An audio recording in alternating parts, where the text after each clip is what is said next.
What is the internet? The internet is like a popular thing. Some satellites up there. I picture in my head with like waves of internet going to the phone.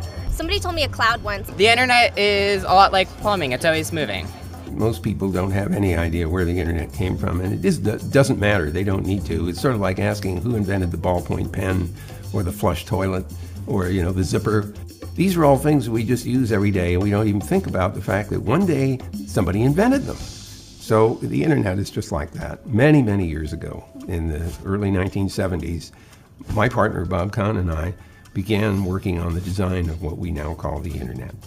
It was a result of another experiment called the ARPANET, which stood for Advanced Research Projects Agency Network. It was a Defense Department research project. Paul Barron was trying to figure out how to build a communication system that might actually survive a nuclear attack. So he had this idea of breaking messages up into blocks and sending them as fast as possible in every possible direction through the mesh network.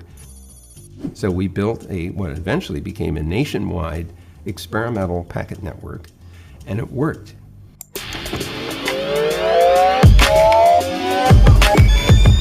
Is anybody in charge of the internet? The government controls it.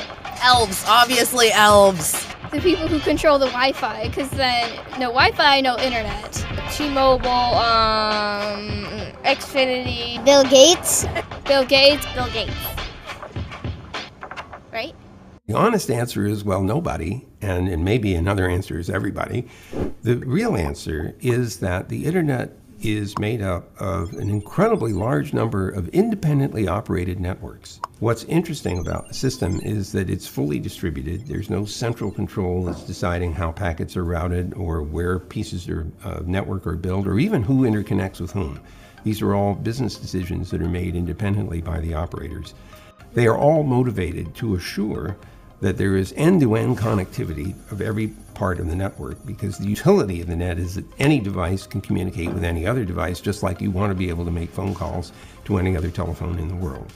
There's nothing like this that has ever been built before. The idea that what you know might be useful to somebody else or vice versa is a very powerful motivator for sharing information. By the way, that's how science gets done. People share information. So this is an opportunity for people to think up new applications, maybe program them as apps on a mobile phone, maybe become part of the continued growth of the infrastructure of the network to bring it to people that don't have access to it yet, or just make use of it on a day-to-day basis. You can't escape from contact with the internet, so why not get to know it and use it?